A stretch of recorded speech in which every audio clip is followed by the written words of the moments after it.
Good morning, grinders. Welcome to the DFS pregame show here on RotoGrinders. I'm Jordan Cooper, aka Blenderhead, Blender HD. If you want to follow me on Twitter, and it's Tuesday, May 3rd, and we'll be talking a little bit about baseball. We'll talk about whatever you want. We'll talk about whatever you want. Hey, I'm in a good mood. Why not? I'm not in a good mood, right? I'm overcompensating for trying to be in a good mood.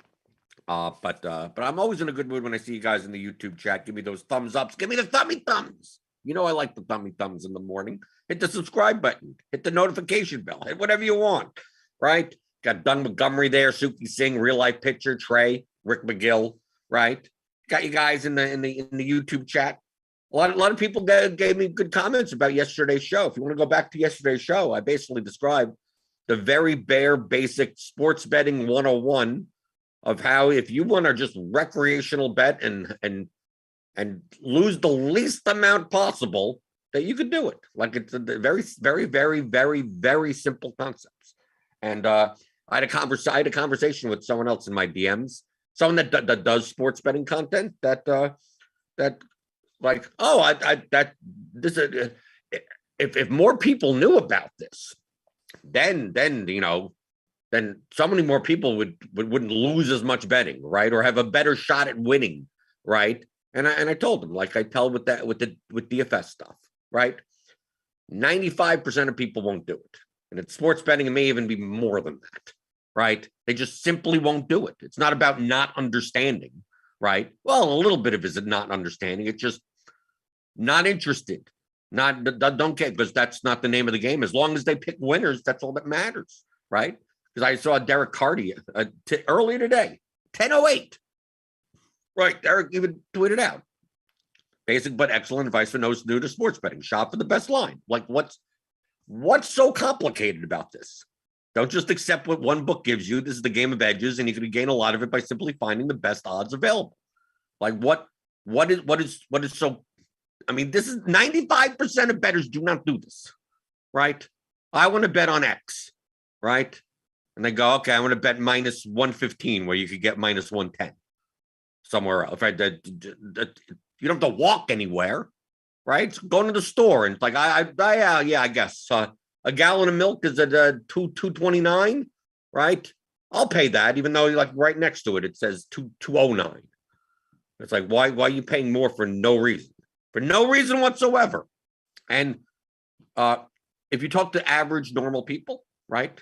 Even people that are above average, right? That are involved in, and they bet often more, or they play DFS more. You run into lazy people. I don't know, lazy. Do I want to call them stupid? I kind of want to call them stupid. But like I'm reading this tweet. I'm like, okay, Derek, okay, yeah, great. I mean, it's not this is not like, oh my God, I've never heard this before, right? But then you scroll down, and this is what you find. Right? You find Cardinals red 96, not to call them out personally or anything. Is there really going to be much of a difference with new bettors, though? Someone putting $20 on a game isn't going to see much of a difference between minus 105 and minus 115. LOL. I understand that it's like a $1 and some change, right? But probably won't be worth it to new bettors who are in it for entertainment value. Having one book is simple, rather having money in 4 to 5 different books, right? Right? Oh, there's no difference. 105 and 115 on a $20 bet. I mean, it's only $1. It's only $1.50, right? $1 or $1.20, right? Yeah. I know that new bettors, right? Because this is the attitude. It's like, oh, why bother? If I'm betting $20 a game, I don't want to have like be able to put money on multiple books, even though you could do it immediately in US books. It's not like through it's not like you have to leave a ton of money on books, right? You could just say, oh, okay, I have nothing here, but there's a better line. I'm going to deposit $50 and there you go, right? Especially if you're taking advantage of bonuses, right? And if you're a new bettor, most likely you're not just betting once in the blue moon, right? It's not like, oh, okay, I bet 2 or 3 bets a month type of thing. You're probably betting on a couple of things, right? On a night, even if you're doing parlays and stuff, even if whatever. Like you made maybe a couple of days a week, you make a couple of bets, right? I'm just coming a real recreation, right? There are a lot of people that for fun I'll place 14 different bets on NBA tonight, right? Different. I'll bet $2 on that. I'll bet $3 on this. You can do that, but now I'm just saying like, okay, let's say you make in the course of a week you make 10 bets, right? On random different things, college football game, whatever, tennis, who knows, right?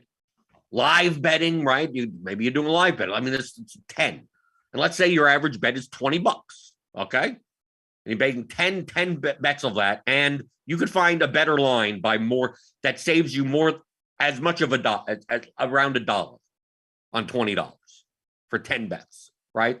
That's $10, right?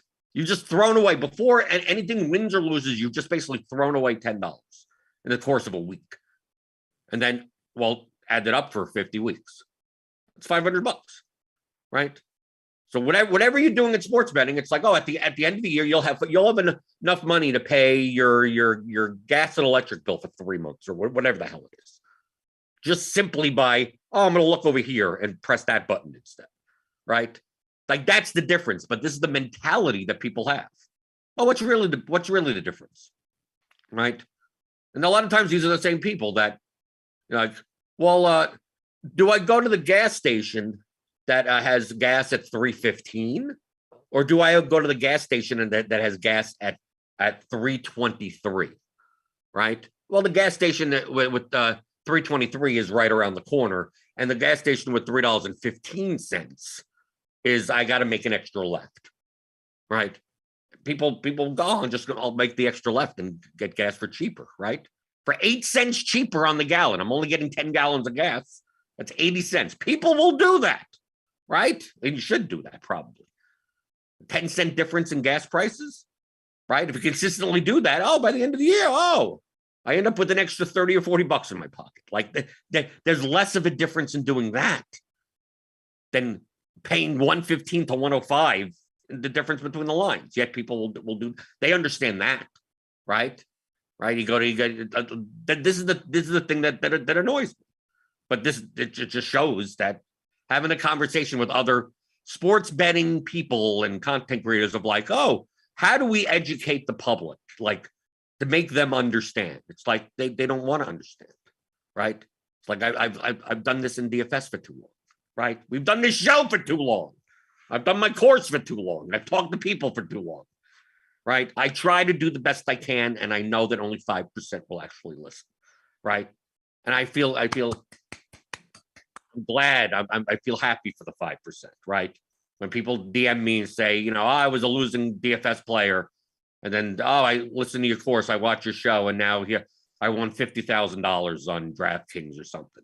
Or I've been playing, I played small stakes. The one guy I recently was like, won the mini max 4 times, and now I'm moving up, or one single end. Now I'm a profitable player. It's like I love hearing that. Yes, 95% of people. I also get messages of most of your stuff is BS, and who's gonna hit a home run, right? Like none of that math stuff, none of that. No one cares about that type of stuff.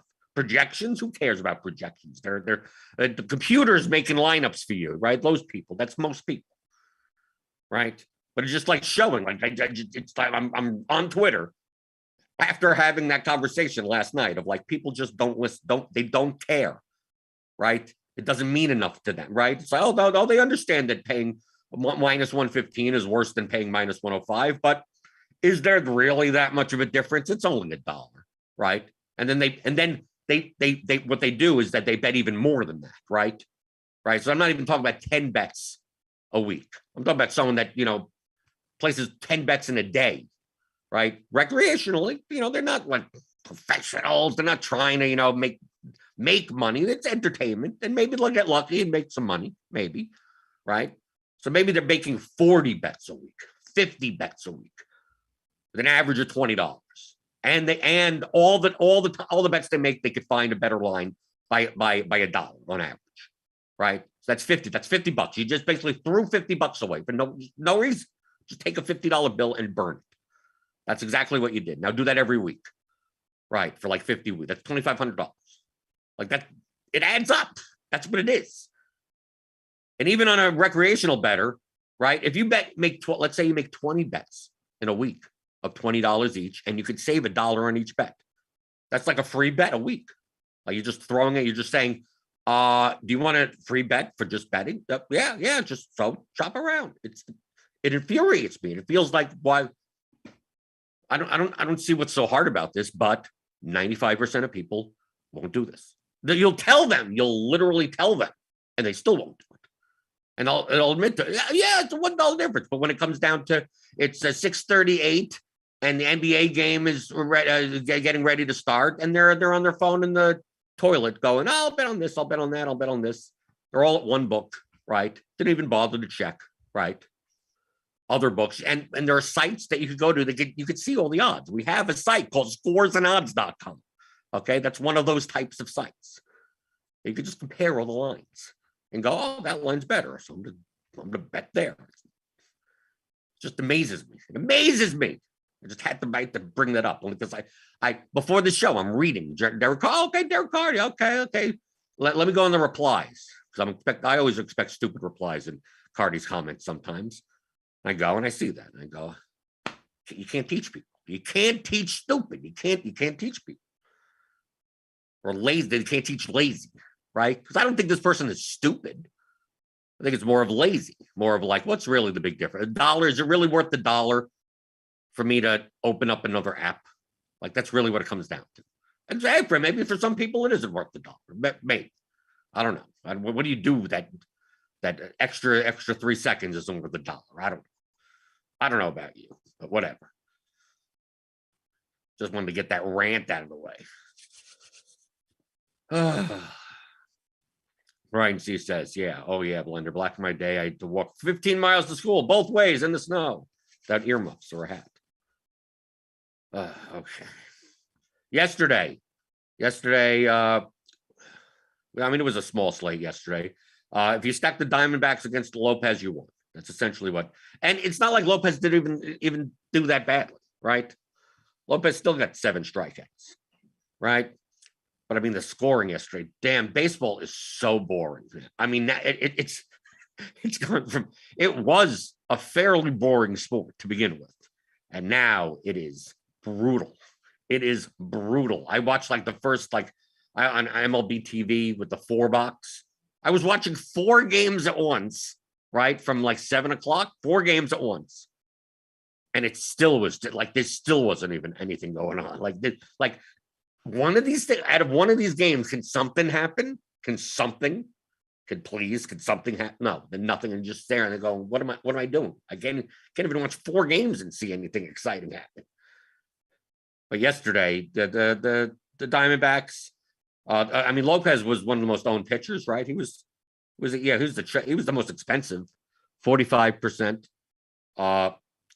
Gallen, 42%, Bassett 30%, Rasmussen 24%, Paddock 23%. I played yesterday. I didn't play I actually played Lopez. I only played 4 lineups yesterday. I cashed 2 of them. I cashed in the 121. I mean, I lost a little bit, but not that much. But I primarily played Rays. I played the Rays. I played the Mariners. I played the Blue Jays. I couldn't play the Yankees. It was between the Yankees and the Blue Jays. And then I played one lineup with Miami against Zach Gallen. Like my choice was either I was going to play one out of my 4 lineups to either stack against Gallen or stack against Lopez. And I decided to stack against. I thought Gallen. I actually thought Gallen would be the most owned pitcher on the slate. Right. So that's why I chose Gallon over Lopez. I thought at 7,600 that people may not just pay up for 10,000 for Lopez, but the Twins were cheap enough that the Twins were super chalk. I knew that they were going to be the chalkiest stack, but I didn't think they would be this chalky. I didn't play any of the Twins. On a 6-game slate, you tell me that a stack's going to be 20+% owned, and I just exit out. I mean, that's easy to me. I thought the Orioles would be higher because they were really cheap. They actually came in a little bit lower than I thought, and I knew the Astros would be chalky also, right? So basically, I'm trying to avoid the Twins, the Astros, and the Orioles. So that's why, based on our slate IQ and our stack percentage tool for DraftKings, I saw in combination with the bat projections that from a ceiling perspective, the Yankees, after those teams, you remove those teams, you had the Yankees, you had the Mariners, you had the Blue Jays, you had the Rays, like after that. So I just played 4 lineups like that, right? Turns out the Mariners really didn't do anything. The Rays did fine, right? I mean, the winning lineups, if we take a look here, basically 5-3 with Atlanta, right? Because Darno, Albies, Riley. I mean, even though Bassett had a good game, but maybe not the full 5-man Atlanta stack did well. But what do you need to do well on a slate like this? Barely anything happened, right? So here we go. Here's another 5-man. This is 4 Diamondbacks, 3 Braves, and Wander Franco. Here's another 5-3. Sean Zan, another 5-3. Okay, here's like a 4-3-1 with the Yankees and Bo Bichette. Right. Yeah, here's a 5-man. Okay, here's a race stack with Luplo and Varsho, but no Peralta. Right. I mean, you see up here the scores are really close. Like a BK Reader just replaced what was Peralta's price? 3,600. Right. If he just replaced Varsho with Peralta, he would have won. Right. BK Reader would have won the whole thing, even with a 3-point low in his lineup. Right. Because you take a look here. The only difference is what? This is a 5-point swing. Varsho had 16 and Peralta had 24. So yeah. I mean, there was also tons of lineups at the bottom with 0-0-0s. I mean, so many people didn't. I mean, dude, look, from a lot of slates on like tonight's slate, on 11-game slate, I'm assuming a lineup this low, 150, right? With guys with 5s and 0. Look, the winning lineup had a 0 in it, right? The pitchers, you had 2 20-point pitchers, but I mean, if we take a look at the pitchers, I mean, most pitchers did okay, right? Get out of here. Can we get this fixed? Oh, we got it fixed. We got the pitcher filled by team fixed. Give some thumbs for that. Let me take a look at the pitcher. Outside of the really bad pitchers, pretty much. Pablo Lopez, 11. But for giving up 3 or 4 runs, that ain't that bad for 11. But 20, 18, 16, 23, 14 for Tyler Wells at his price. Odorizzi is 22. It's like, as long as you got around 40-ish points, right? 38 points, you were fine, right? It was more of the fact of like, did you have a couple of Diamondbacks backs? Did you have Gleyber Torres? Like, if you take a look at Gleyber Torres, he wasn't even I didn't even see him up here, right? He had 21 points, and he's not even in winning lineups, right? Okay, here you go. Giant Squid has it, right? 7.5% didn't even make winning lineups, right? But if we take a look at the batting, Byron Buxton was 26%. This is in the large field. Do we have the single entry in here? 7 innings. Okay, we don't have the 121 in here. Because in the 121, Byron Buxton was like 46% and Kepler was 40%. The single entry stuff was nuts. So let me take a look at what's the smallest field. Yeah, I guess I'll take a look at the 777. Right here, look, Byron Buxton, 31%, 29%, 25%, Miranda, 25% at 2,000, Polanco, right.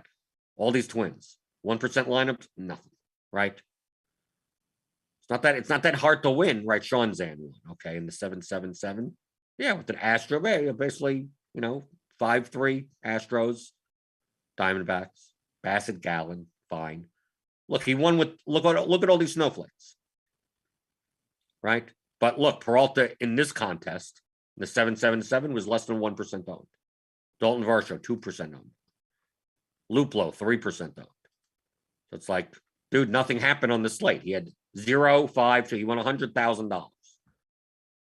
Right? 100 grand first place with this line, 123. Right? Because the chalk was so much more chalkier. And as I repeat a million times, baseball is built around failure. So I think one of the biggest skills you could have in MLB DFS is to remove FOMO, for like get into the anti-FOMO mindset. Okay? Because a lot of people play chalk because they have a fear of missing out. Like, how could you not play the Twins against the Wells, the Orioles, and they're cheap, and you got Miranda here, and they're a little too cheap. Kepler's too cheap. How could you not? Well, what happens if they put up 8 runs? Oh, and I missed out on it. They put up 12 runs, and I missed out on it. Yeah, but look how old they are. Doesn't mean you're going to win anything. It's a lot. They have third of the quarter of the lineups have that stack, right? So we built on failure. So don't think of fear of missing out. Let other people have the fear of missing out. Well, what happens if Zach Gallen puts up 35 points? Well, then you lose, and tomorrow's another slate. Are you fearing that the world's going to blow up at the end of the day? You feel like that DFS is going to get outlawed tomorrow? I mean, like, dude, there's going to be tons of, there's going to be not infinite amount of slates, but you'll be able to play tomorrow and the day after and the day after and then the day after. So don't always chase after like, oh, well, what happens if they do well? Well, I mean, then a third of the lineup's got the same points anyway. You're not even guaranteed the cash.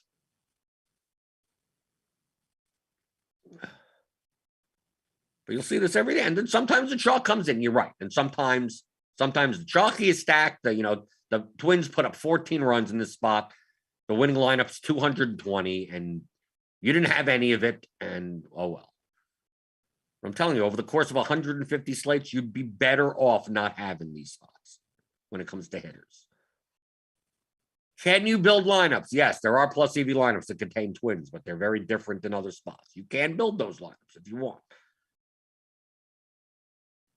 It's much harder. Like I preach that default stance of like in baseball is built on failure, because once you fade the Twins, like on this slate that we just had, let's say I told you fade the Twins and one of Gallen or Lopez, like just choose which one. It doesn't even matter.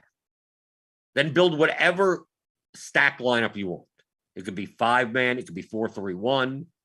5-2-1, 5-3, 5-1-1-1, whatever you want. At that point, build whatever you want. Now it's up to you. I don't think whatever you do is not going to be that bad, right? Because you've already gotten enough. You're right. You've faded the Twins, the 25+% owned stack, and one of the 50+% owned pitchers. So now whatever lineup he's like, oh, I like the Blue Jays. Okay, there you're fine. Do you have to worry about ownership? No, you don't have to worry about any of that, right? You've identified how you could remove ownership from your lineup and get leverage and have a plus EV lineup. Done. Right. Easy, because you could pretty much do anything at that point. Now, let's say you play Gallen, Lopez, and the 5-man twin stack. So you got 3 slots left, and you got to get really different now. Now it's much harder to find the plus EV lineups. Right? You get a little too chalky, then you're sharing points with too many people, right? You get too contrarian, you're playing guys. I'm going to play a guy off the bench to get really contrarian. That's probably not a good idea. There's a lot more nuance in the fine line between if those lineups are plus EV versus minus EV is much harder to distinguish. Yet if you find a leverage spot, if you find it's like, well, if I just fade the Twins and one of these top owned pitchers, I could just like whatever I could look, and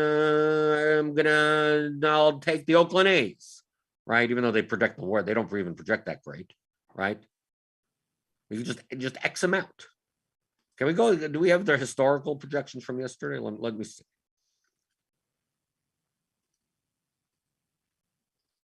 Come on, where do we go back? we go back yesterday, I mean, I could just show you, just just go in lineup HQ. It's, get RotoGrinders tools. Let's go to DraftKings MLB for yesterday's slate. We could build on the projections that were there, right? I believe. I'm assuming it's been updated, but maybe not. Sometimes stuff early in the morning isn't. Okay, so here we got fantasy point using fantasy and okay, we got everything yesterday, right? If I run this, Wells, okay, this is based on RG projections, right? Right. So you got Tampa Bay, Seattle, Toronto. I mean, you could just here's a lineup. You're done. Has Paddock and Wells. All you have to do is okay. That's why, because I excluded all those players from yesterday because I built my lineups. All right, so we're gonna run it. Okay, now we got it. So I was wondering, it's like, okay, this is weird. Okay, it's like the optimal would have been. I don't know why Burrows and Woods. Okay, this is all screwed up. I'm getting relief pitchers that have zero projections in. But maybe I hope you understand my point. Yeah, they got to update stuff for yesterday for these historical projections. But that's what a lot of baseball is. I mean, especially on the smaller slates. 6-game slate. It's like, oh, who's the chalkiest team? The Twins, just X amount. And then go, well, what do I want to build? Well, build whatever you want. It's so much easier to find the spots where the condensed ownership is. On a slate like tonight, where we have 11 games, is there going to be one team that's going to be 30% owned? Probably not. Right? There may be teams that are more owned than others, but are there going to be teams that are so dramatically over-owned compared to others? Probably not. Even like Washington or Colorado. Like Colorado has the highest team total, right? Fine, they're in cores. Maybe they're the most popular stack, and they're going to be like 15 to 18% owned, maybe, which is a lot for an 11-game slate, but not like it's not going to be 30 or 40, right? And then if you took away that Colorado game, I mean, it's quite possible that the highest owned stack is like 10%, right? There's a 10% owned stack, there's an 8% owned stack, there's a 7% owned stack. Like everything is kind of in that range. And you go, well, who do I fade? Well, nothing is that owned where you could easily identify leverage, where you could easily identify a spot to be different, to not have, right? So that playing baseball in smaller slates or even bigger slates. I mean, you could do the same with pitchers. This pitcher is going to be 42% owned on an 11-game slate. It's like, okay, what's the easiest way for me to get different? Well, don't play that pitcher, right? If you're going to play one line. Right? Because building lineups with that pitcher are going to be harder because you're going to have to find leverage elsewhere. Right? And in baseball, it's so much easier to find leverage on smaller slates where we saw that yesterday with the Twins. Even if you don't win, like just learn how to do this. Do this over a 150 slate season, and you will likely come out on top, right? Or come close. You'll have top 10 finishes in GPPs. Whether or not you have the first place versus third place, that may determine your season. A walk, someone getting thrown out at the plate, right? Something like that. 2 points may decide the difference between 100,000 and 40,000, or 10,000 and 5,000, or something like that. And that may be the difference between a really good season and just I may sell some money type of season.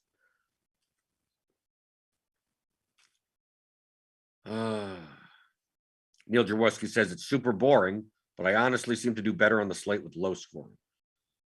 Well, because correlation doesn't matter as much, right? You don't have to be perfect. On slates with low scoring, it's just that you don't have to be perfect. You have to be less perfect. But on the slates that's low scoring, you need the guys that score a decent amount. Like yesterday, it's going to be hard to win without Peralta or Torres or someone like that in your lineup because not many people scored points. So you're still going to need, but you could win with those guys and a 0. On the high scoring slates, when we have multiple teams that are putting up, 8, 10 runs, like on tonight's slate, let's say we have 2 teams that score 8 and 1 team that scores 13, and 3 more teams that score 6 or 7. Like most likely you ain't winning with some stack and 30 points total at pitcher and 2 zeros in your line. No, you probably don't even cash. Yet on a slate like yesterday, You could, but you still need the key pieces. I think between the 6 games, there were 4 home runs total. 4 home runs total in 6 games. So you're probably gonna need at least one of them or 2 of them. There's only 4 players that did it. They're gonna need them, right? Probably not gonna get away with 7 points, 5 points, 3 points. No, that's not gonna do well. So there's pros and cons of those low scoring slates. High scoring slates, sometimes like if a ton of people, we have a ton of batters that have 20 plus points, 23 points, right? A ton of team stacks that put up, someone has 19, someone has 22, someone has 14, like that. And there's a bunch of them. And there's no player that put up like 42 points or anything. Then you could win with a multitude of different ways. Right? It's like, well, I didn't stack the team that scored 12 runs. Well, based on their positions and their ownership, like you could have won with the team that scored 9 runs, right? Mix it with the home run hitter from this game. Like there's many more ways for you to win. On the slates where one guy hits 3 home runs, you're pretty much going to need that guy, right? If they're owned and any sizable amount, right? Or unless they're a 0.2% owned guy, like we had that Anthony Rizzo slate last week. Like if you didn't have 52 points from Rizzo, you ain't coming in first, right? You ain't making that up. Okie doke. Anything else in the YouTube chat? Be a short show today. I mean, I'm not really talking about today's slate because I'm going to be on later. I'll be on later tonight, later on Grinders Live. So if you got any other questions in the YouTube chat, feel free to type it in. Give me those thumbs, right? You can always ask me sports betting questions also. I mean, it's a DFS show, I guess. If you have, it's still basic. I still talk about strategy, like not sports betting. Like, what do you like on tonight's game? That's the same question as like, who do you like tonight at shortstop, right? I don't care. I don't like anyone. But I'll be on later today. So that's 5 p.m., right? We move these shows around all the time. It's on the schedule, then it moves. It depends on when the slate starts, right? But I'll be on later today. Grinders Live with Dean, right? Am I on with anyone else? Is it just me and Dean? I don't know. We'll see. Maybe there's someone else on with me also. So it'll be me and Dean, 5 o'clock Eastern, same channel, same place, YouTube channel, right? Then Crunch Time is free as usual all season, brought to you by FanDuel. So you get Roth's weather report, you get Cardi, or I think Cardi's will be there. You'll get Cheese or whoever's on Crunch Time. Scores and Odds channel. Subscribe to that channel on YouTube, right? That's all the scoresandodds.com is a sister site to RotoGrinders. So if you want like sports betting stuff, compare lines, line shop, all that type of stuff, go there. And Grant has his Monday through Friday has a show on the Scores and Odds YouTube channel called Live Locks. And he goes through and he looks for bets that could be plus EV, right? I mean, he's shopping around also, right? He'll show you all that type of stuff. Bonus hunting, he does a ton of that, right? Well, he'll go on any book. I think he's probably 37 books or something that he has money on or whatever, at least an account on. So if you learn more stuff about that, go to the Scores and Odds YouTube channel. And I'll be on later today here on Grinders Live at 5 o'clock Eastern. So give me those thumbs, hit the subscribe button, hit the notification bell. You'll know when we go live here on YouTube.